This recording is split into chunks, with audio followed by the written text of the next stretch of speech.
Hi, I'm Joanne from 15spatulas.com, and we are making Chipotle sweet potato salmon cakes. I like to think of these as like crab cakes, but much more budget friendly and a lot easier to make. So we're gonna start by mixing together some ingredients, and the first thing that I have is a cup of mashed sweet potato. And what I did is I just took a sweet potato and I popped it into the microwave for 5 minutes and then mashed it up with a fork. The next thing that I have is 18 ounces of wild Alaskan canned salmon. You could use fresh too, it's just a lot easier. I always have it on hand. So we're gonna throw that in. And then I have 3 sliced scallions, adds that nice onion flavor. And then a 1/4 cup of blanched almond flour. It's like a really finely ground almond. And then a 1/4 cup of mayonnaise to help hold it together and give it some moisture and creaminess. Next, we'll add our spices. I have a 1.5 teaspoons of ground chipotle. That's smoked dried jalapenos. It is one of the best things on earth as far as I'm concerned.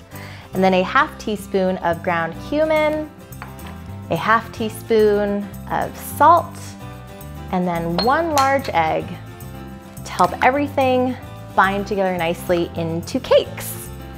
And we're gonna mix that all together. Once that's all mixed together, I like to take a large cookie scoop and use it to help me portion these out so that they're all the same size. And you can just take a little scoop and pat it down a little bit, shape it into a little patty, and then repeat. And once you get all those shaped, we're just gonna head over to the stove and fry them in some olive oil.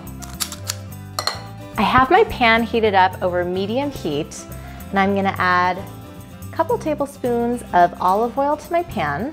And then I'm gonna take these salmon cakes, drop them right in. You should hear a little bit of a sizzle. That oil is bubbling. And we're gonna cook these for about 2 minutes on each side until it's golden and crispy. There we go. Perfect. These are golden on the bottom. So just give them a flip and cook them for 2 minutes on the other side. Once the salmon cakes have finished cooking, I like to plate them up with some fresh lemon wedges so you can squeeze on a little bit of brightness.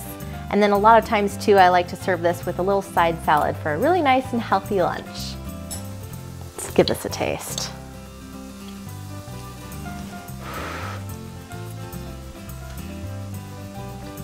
That chipotle, like, it's not shy on the chipotle here. You really get that smokiness and flavor. That is so good.